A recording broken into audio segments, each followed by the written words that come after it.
Hey, I figured it's time to look at some Wizard magazines. I've kind of held off on doing these for a long time because, honestly, the cartoonist kayfabe guys over on that channel, this is their thing. This is what they started their channel on, and they've kind of built their whole channel in a way on just going through the Wizard magazines, and they're approaching the end of the run. I believe they're getting close to the end. But I mean, I've got some of these, and I wanted to kind of look at them, but I don't know. It just felt kind of stupid to like I'm going to look at them when those other guys are doing it. But it's not like it's not comparing apples for apples. I mean, those are two working professionals, and I'm just some chucklehead sitting over here talking to myself. So I figured why not. Now I collected Wizard all the way up until the end for some unknown, ungodly reason. Wizard was one of my favorite things ever when it got going. I remember that every time a new issue would come out, if I'd pick up an issue of Wizard and then whatever comic, sometimes I remember coming home with an issue of Wizard and a pile of just great books that I couldn't wait to read. Often it was like that Image stuff because I was just sucked into all that kind of nonsense at the time. But Wizard was always at the top of the pile. Like so much information's in there, interviews, art, humor, just all kinds of interesting stuff. And I couldn't wait to go through them. And eventually it kind of got dumb and boring and stupid and changed from being about comics into just being about pop culture and was dumb. But like I said, you know what? Why not? We'll just start going through. I've got about a handful of issues, about 10 left over. Years ago, I had to move, and I was moving into from where I was living currently into a much smaller place, and so I had to get rid of a bunch of stuff. And I had all my Wizard magazines. I still had them all, and I got rid of all of them except for like the earliest issues. This is number 6 from February of '92, and I have it up until November of '92. Those are the only ones that I kept. And that's it. I threw all the rest of them in the garbage, and I don't know. I guess I'm not sad that I did, because what the hell am I going to do with them? What am I going to do with the whole pile of issues of Wizard? But I couldn't let go of some of the early ones, and I very specifically could not let go of this one because it's the first one I ever got, the first one I ever saw. I have two brothers. My younger brother, John, has joined me on the channel several times, and he's like the unofficial second person. Him and Jessica, they're both like the second, hosts of the channel. But I have an older brother, and it was me and him, because him and I are only a year and a half apart in age, so we were into this comic stuff big time together. And he saw this on the shelf somewhere, and he grabbed it and brought it home, and as is the case with me often, I didn't pay any mind to it. I'm like, what's this? Fuck it, I don't care about this. But eventually I picked it up and started going through it, and Wizard became a big deal. I mean, let me grab. I'll show you the ones that I've got that we'll be going through. Got the Bishop cover. Maybe the best cover they ever did with Venom. The Liefeld Cable Shaft cover. Spawn, Wildcats, Ghost Rider, the X-Babes, and the last one that I've got, Wetworks by Portasio. That's the entire run of Wizard that I've kept. So we'll go through them periodically. But like I was saying, starting with this is the first one my brother and I ever picked up, and we found out later that there was two different versions. There was a green Hulk cover, which was the more common one, and then there was this gray Hulk cover. And as I understand it, the gray Hulk cover was much more rare and a little bit of a collector's item. So I thought that was kind of special. We were just lucky. We just grabbed it off the shelf. I don't know if my brother saw several of them and saw gray and green and chose this because he liked it better, or if it's just the one he just pulled off the shelf. Who the hell knows? That is a really great Sam Keith drawing. I gotta say, while I like the gray version better than the green version as far as this piece of artwork, the coloring on this is kind of terrible. It's just hiding the artwork, and I don't know. I don't think it looks particularly good, but Sam Keith's artwork is always going to be there for great entertainment value. So this is from '92, so you know that there's Image Comics is just getting started, so there's going to be a lot of that coming up soon. Hence the Youngblood there. There's always this guy, Sphar. Is that Spar or Sfar, something like that? Kind of an okay drawing, but not great. I always thought this fist turned up the way that direction that it is was kind of weird, and the anatomy's not great. And when you've seen Jim Lee drawing, and I was just so in love with his artwork, that stuff looked so weak to me. It's not great. It's not bad, but it's not great. Lobo, where I just reviewed that. As of recording this video I'm recording is when Lobo went up. My review on Lobo went up, and how I was talking like I didn't really connect with the character at all. I didn't really care for those books too much. But there's the green cover version. I don't know, in a way I kind of think the green looks a little better, I guess. Now that I might be backtracking on myself. Either way. But, you know, these magazines were interesting because, you know, for those of you who watch the channel, I mean, we're all kind of roughly the same age. We didn't have internet and instant gratification and instant information. So where do you get your information about anything? It's basically comics and things like, or comics, I mean, magazines and stuff like this. So I feel like Wizard was a pretty smart concept that they come up with. Like, let's make a magazine, let's talk about comics, because there's a big audience for this stuff. So let's put together a thing and just collect all the information into one magazine that people can buy. And I think it was a pretty good idea. And I think it was pretty valuable for its first, I don't know, year or two, something like that. Eventually, Wizard just devolved into some bullshit. And Gareb Shamus here, he's kind of a chucklehead. I don't feel like there's much respect for him left in the world. But it started out innocently enough, and that I like. It's kind of a shame that this insert of Sam Keith is like one of the coolest drawings he ever did of Wolverine. It's kind of got a fold right almost down the middle of his face, and it's out of focus. It's kind of a shame that they couldn't get a better kind of high resolution image, but I mean, this is, I don't know what magazine making was like back in the day and how you get these in the first place. But it's just an interview, you know, conversation. Patrick Daniel O'Neill with Sam Keith, and they talk back and forth, and there's a little bit of information in there. There was this funny part where they're doing an issue of the Marvel Comics Presents with Wolverine, and they talk about how there's a part in the story where the script says Wolverine rips a villain's eyeball out of his socket, puts it in his mouth, and spits it out. When Peter David told me this originally, he described it very vividly as a very violent scene. I thought he was asking it for it to be very graphic. I made it way too graphic. I forgot that kids are going to read this. Everyone said, "Are you nuts?" And I agreed, so I changed it. And Wizard's like, it's one of those times where it's good to have an editor. I call bullshit. Fuck that. I want to see Sam Keith's fucked up, like, eyeball spitting Wolverine version. Where's that artwork? But, you know, they're made for kids, so I get it. So it's a pretty interesting interview. I mean, I guess, I don't know, pretty interesting is maybe a strong word. They just talk back and forth. Sam Keith seemed like a, you know, kind of a nice dude. I think he says he's 24 years old. So, young guy getting into comics, but he was really skilled.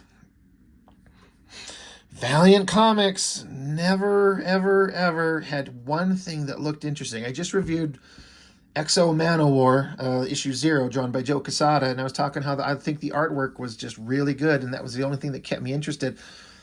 I do not understand this Shadow Man, like his logo on his shirt. Like, think about classic logos like Batman or Superman or Spider-Man.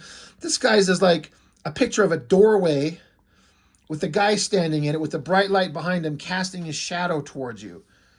That's dumb. Like, that's the logo that this guy wears? Again, no disrespect. If that is like your favorite character and you read every issue and he's your favorite character in the history of ever, but That logo on his chest is stupid. And so now there's an article on the Hulk, Patrick Daniel O'Neill, and I swear it goes on for half the fucking book. So it's Hulk, Hulk, more Hulk, more Hulk, more Hulk. I don't know why there's a picture of Star Trek up there. Maybe he's interviewing Peter David. So, and it's not half the book, but it goes on for pages, from page 14 to page 22. Now, the Hulk's an awesome character, and I guess if you don't know no damn thing about Hulk and the creative teams, and that's cool. You'd want to read these, I guess. That's a great image. Some of the early covers of issues 1, 2, and 3. What a great way to start out. You got McFarlane drawing Spider-Man, so throw a McFarlane Spider-Man on the cover. Ghost Rider by, I don't know if that's Salteris. And then that's an Eric Larson Wolverine. One of the gags, which isn't very clear in this one, is that they wanted to have the character with a wizard like cap or cape on and have the characters interacting with it. I guess this is Hulk ripping it up, so that's cool. But it eventually kind of got, I think the publishers like Marvel and stuff like that got pissed off because, like, don't dress our characters in your logo. It's a conflict of interest, so they stopped making the artists do that. Some bitch-ass kind of bullshit mindset from those big companies. Like, don't put Wolverine wearing a wizard hat. We don't want that association. That's really stupid. And then this is like a breakdown of a script that was unused for Batman 2. And then they talk about, God, can you even read? God, it's way clear. I'm looking at it with my eyes on the actual magazine, then I'm looking through my camera. I can read this way easier through the camera. It just reflects weird with your own eye on the paper. That's kind of shitty there. Just talking about who, I guess Marlon Wayans was supposed to be in Batman Returns as Robin, which they obviously got rid of that. I was kind of mad that Kim Basinger didn't return as Vicky Vale. I liked her. This is interesting. They say Catwoman. The role was originally cast for Annette Bening, who dropped out due to pregnancy. Catwoman's costume is almost directly the gray bodysuit she currently wears, though it's ripped and torn more. I don't feel like that's true at all.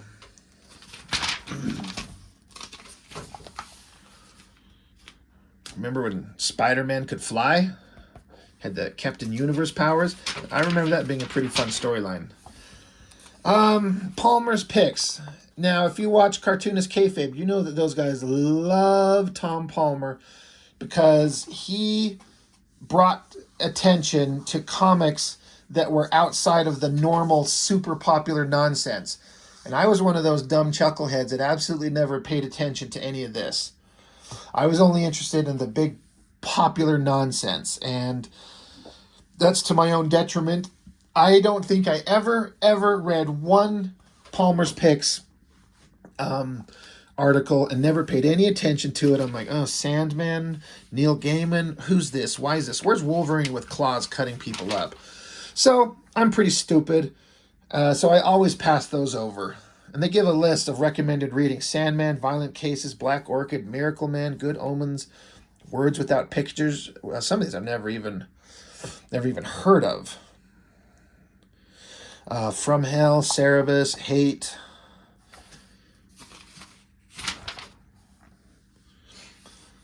Drawing the Sword, Excalibur. That was I mean, it's basically an X-Men book, but it wasn't one I was aware of for a long time. And like, I like Kitty Pryde and I like Nightcrawler, but I didn't know who any of these others were.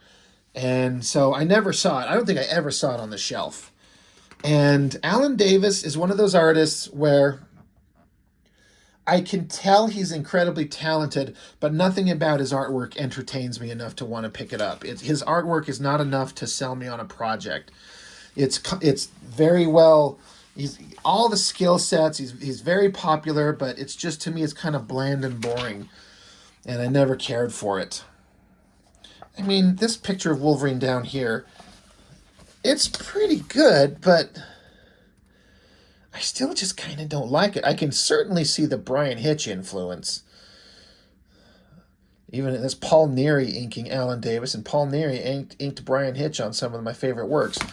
So, I don't know. It's fine, but Excalibur, not anything I ever cared about. And I got to tell you, like, this is a cover that I just show me that cover and I'll never pick it up. Here's this bubbly little weird creature, and he's got this stupid childlike dialogue, puis puer to die. I mean, I get that it's supposed to be kind of funny. But at the time when these were coming out, there's no way. I am not going to pick that up. That's so dumb. And again, I don't know who's this guy wearing the British flag. I don't know who this girl is. I think I kind of read her in some other X-Men comics. I mean, I know who they are now, but and Nightcrawler and Kitty Pryde, like, they're cool. But I've never read a single issue of Excalibur. And then talk about just fluffing the magazine with nonsense. Collecting Comics of the 90s by Pat McCollum. And these pictures of these guys is the best we could come up with. He just starts explaining, like, the little barcode things on the corners of comics. Or there's a barcode, or there's pictures and what they may mean. I'm like, oh, all right, never going to read that. This is another thing that when I would see these in this magazine, this kind of retrospective older books from way back in the day, because I was too stuck on the modern nonsense at the time, I paid no attention to this. I look at these now and just, I love the charm of this, the entire look of everything. The sci-fi, the silly kind of vibe it has, the lettering, the coloring. It's so much more interesting to me now than I was as a dumb kid. I mean, these comics were from the 50s and 60s, I believe. I'd be very interested to find some of these things. But when I was a teenager reading this out of this magazine fresh, I'm like, fuck this old nonsense. This is stupid. Like, there's a planet that's shaped like a cube. That doesn't work. I was dumb. I didn't know anything. Mystery in space. Love the lettering on that. That's really neat. So, props to them for showing off some of the interesting stuff that existed out there at the time that dumb people like myself as a kid had no interest in. Wizard Comics Watch. I recently looked at this one. Eric Larson on Spider-Man. It's one of those things where I enjoyed them a lot, but I didn't realize at the time how much I was enjoying them, because I was like, God, McFarlane's the best Spider-Man guy. But Larson was there, issue day in and day out on these issues, just making good, fun, entertaining comics. And these were all great. And I think he kind of gets forgotten about a little bit. He really knows what he's doing. More Sam Keith artwork. I never read the Hulk issues. There was very few I ever read. I don't think I ever got any of the Sam Keith Hulk issues. I did read the Marvel Comics Presents Wolverines. I'll dig those out. Toying around with Brian Cunningham, another ridiculous, silly little picture. But he lists his top 10 favorite action figures at the time. And his number one, Superpowers Green Lantern, this thing. This was his favorite. He thinks this is the best superhero action figure at the time. Now you got to remember, like, consider the kind of stuff that we get these days. Hyper detailed, big size, interchangeable parts. This chintzy little kitty type bullshit was all people had. It's got kind of like a unique charm to these old figures that I kind of like. But it's just funny that he's like, oh, this Green Lantern is the coolest figure out there. I mean, I guess, if you say so. But they're just so silly looking. It's funny how cheap and kind of crappy they were at the time, and considering what you can get these days. Contest for the Arthur Adams drawn New Fantastic Four. Grand prize winner is an Art Adams autographed set of Fantastic Four 347 through 349. That'd be a fun, awesome thing to win. Again, just more like filling up the issue with nonsense. Like, hey, how well do you remember your covers? So little corner pieces cut out of these things. And like, do you know what these are from?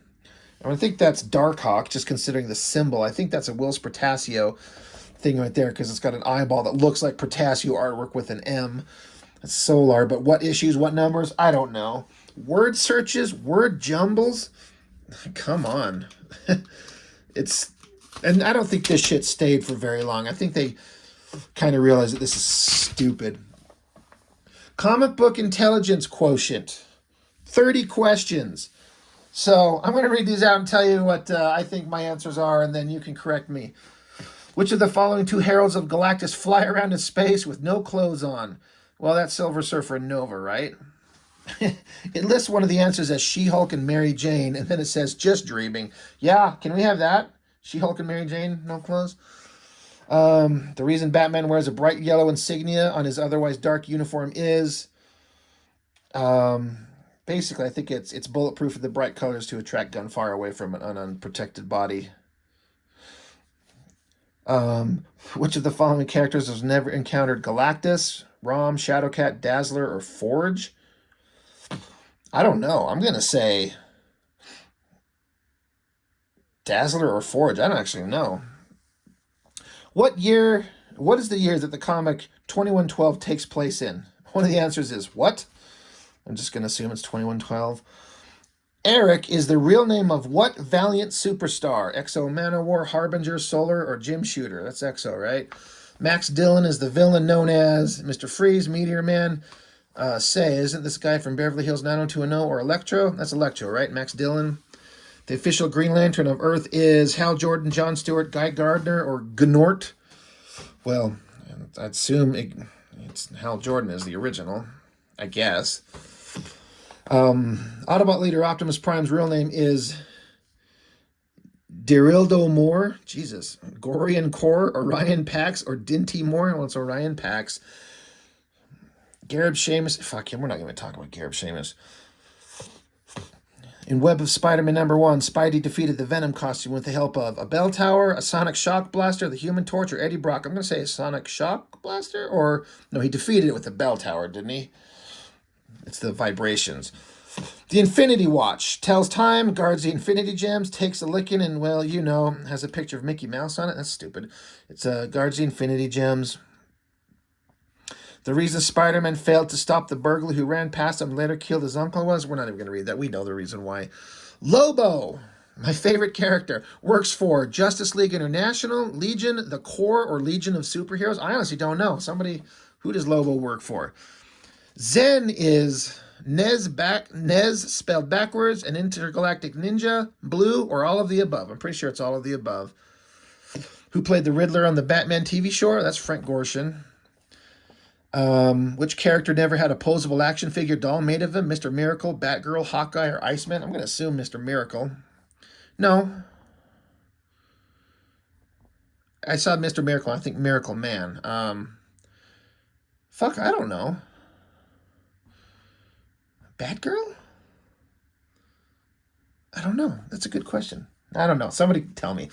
What is the name of Richie Rich's butler? Jarvis, Cadbury, Pennyworth, or Lexington? I have no idea. I'm going to guess Lexington. Professor X and the Juggernaut are brothers, old rivals from Special Forces Unit, stepbrothers, or Bald. Bald is funny, but they're stepbrothers. Terry Salas is the name of the scientist who transformed into the Swamp Thing, Morbius the Living Vampire, the original Deathlock, or Man-Thing. I have no idea, but I'm going to guess Man-Thing. Somebody check me on that. Deathstroke the Terminator lost his eye when he was hit by shrapnel in Vietnam. His wife shot him in the head. His son, the Ravager, stabbed him there in battle. He ran in the house with scissors. I have no idea. I don't know what Deathstroke's reason why he's got one eye, so somebody tell me that. Lobo has never appeared in which of the following? Firestorm, Demon... Wait, Lobo has never appeared in which of the following? Firestorm, Demon, Omega Man, or Legion of Superheroes? No idea. Which of the following characters is not from the future? Booster Gold, Bishop, Exo Manowar, or Monarch? I don't know anything about Booster Gold or Monarch, but I just did Exo Manowar, and he came from the past, so it's got to be him, because he's not from the future. Silver Surfer hates Star Fox because he messed with Nova's mind. He ate all the crackling oat bread. He messed with Mantis's mind, or both A and C. Maybe A and C. Lori Lamaris was an old love of Superman, a mermaid, killed in Crisis on Infinite Earths, or all of the above. No idea. Maybe all of the above. Which of these two people aren't married? Vision and Scarlet Witch, Peter Parker, Mary Jane, Aurora and Northstar, Mr. Miracle and Big Barda. Which ones aren't married? Aurora and Northstar, right? Because isn't Northstar gay? Or is this pre-gay? I don't know. Alpha Flight has never done battle with Hydra, the X-Men, Galactus, or the Sentinels. Has Alpha Flight ever fought Galactus? No idea. John Byrne's Next Men made their debut in what? I'm pretty sure it's Dark Horse Presents. The Vision's father-in-law is Magneto. Iron Man of 2020 has never fought Machine Man, Death's Head, Doctor Doom, or Spider-Man. No idea. At the end of Inferno, Magic, Ileana Rasputin was killed, turned into a baby, turned into an old woman, banished to limbo. I think she was banished to limbo, right? And here's a whole thing about cards. And, I mean, I like Star Trek a lot. Don't get me wrong. Old Star Trek, good Star Trek. Star Trek got bad once Deep Space Nine ended. And it's never been interesting since. But, interesting, like, who the hell gives a shit about Star Trek cards? Picks from the Wizard's Hat. John Romita Jr. and Chuck Dixon on Punisher Warzone. I think I just reviewed that one not too long ago. It's interesting. Superman here, and they list the artist as just Bogdanov. They couldn't bother to put his first name, and for the life of me, for some reason, I can't remember what the hell his first name is. It's John, right? Next Men. John Byrne, writer, artist. So, I've never read Next Men. And I remember as a kid thinking, this is the guy who was super popular on X-Men, and then he goes off to make his own team of superheroes. And he used to draw X-Men, but now he has Next Men, which just felt like, are you just trying to copy the X-Men name? Like, what is Next Men? It doesn't sound interesting. And you drew X-Men, but you got Next Men. I was out. I had no interest. I understand that it was kind of good, I guess, but as a kid, I was like, there's no way. Batman, Gotham Knights, New Titans, Deathstroke, the Terminator, Cage #1. It has listed writer is Dwayne Turner, and the artist is Chris Ivey. Isn't Dwayne Turner the artist? I wonder if that's just a goof up on their part there. More pics. I liked these because you could see some black and white artwork, which is something I was really interested in at the time as well, as a kid and today. Oh my God.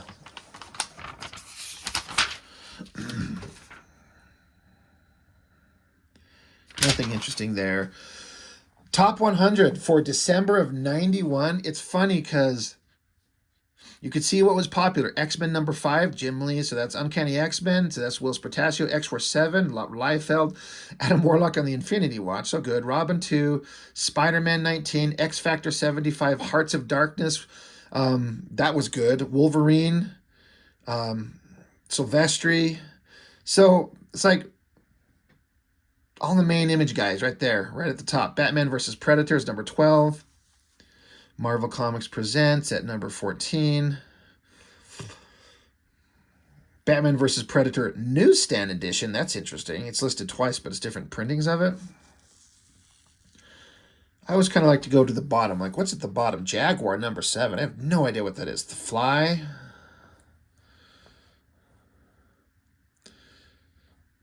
Star Trek 6 movie adaptation Prestige Edition. Jesus. So it's just kind of interesting to see what was popular at the time. Not really any surprises. This is interesting. Top 10 books. All X-Men related mutant shit with Jim Lee and Liefeld or Claremont, basically. New Mutants 87 is #1. First appearance of Cable. And then this book, because this was the first time that Jim Lee drew X-Men, I believe, is more and more people looking at Jim's first rendition of the team because he was super popular. X-Men 201. The reason, well, not only is it the first Whilce Portacio X-Men, but it's the first appearance of Cable as a baby. So that shot up in popularity because Cable's popularity was insane, and he's Nathan Summers, so he's Scott Summers and Madeline Pryor's kid. And as a baby, that's his first appearance. And then this is the first appearance of Gambit, so Uncanny X-Men there. Uncanny X-Men 281, the reboot. Well, I guess it's kind of a reboot where Whilce Portacio is drawing that one.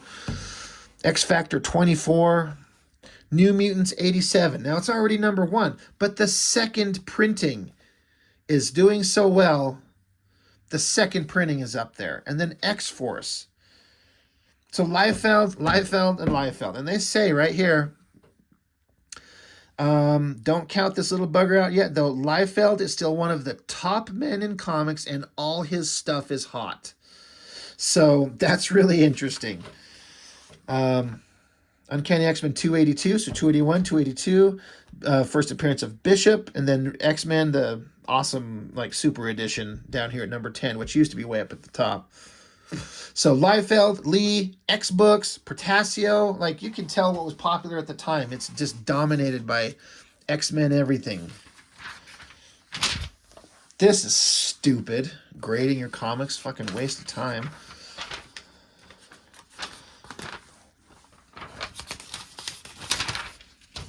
Market Watch, don't care. And then the price guide. These were interesting just to see pictures of Mark Bagley, Larry Stroman, who I believe if I understand correctly, Whilce Portacio based the look of Bishop off Larry Stroman, is what I seem to remember. So there he is. Paul Chadwick, John Byrne. It was interesting to see all these creators, these guys that we all kind of know and liked, and you never get to see what they are. So here's my question about these price guides. Who the fuck determines what these prices are?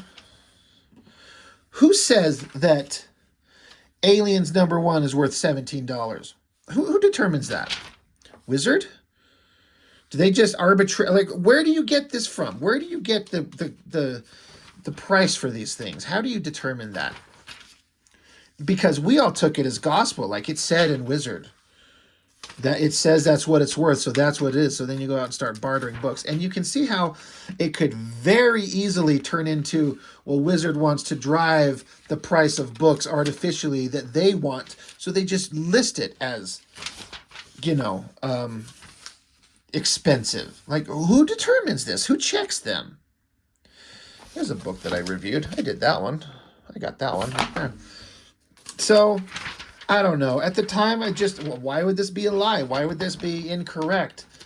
There's no reason for it to be. So we just all took it as gospel, but I don't know. Who the hell determines this? So, kind of stupid.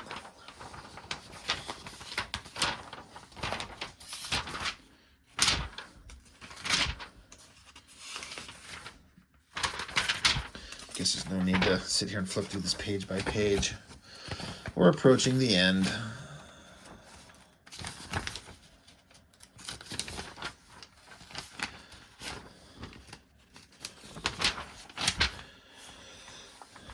I always thought this was interesting. Shows and conventions. I would always flip through this knowing goddamn good and well that there ain't nothing in Utah where I live.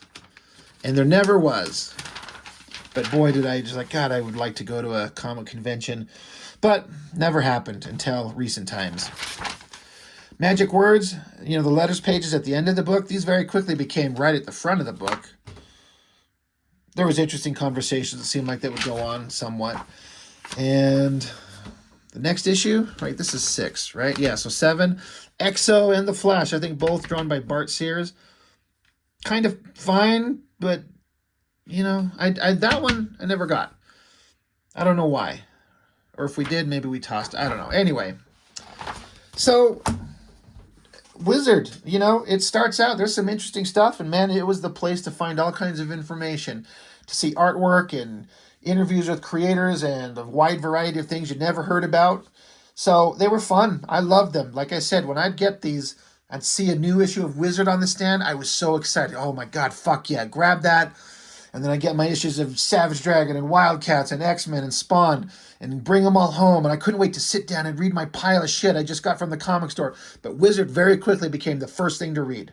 Couldn't wait to flip this thing open. I was so excited to go through it. And then I'd read them over and over and over. Super fun stuff.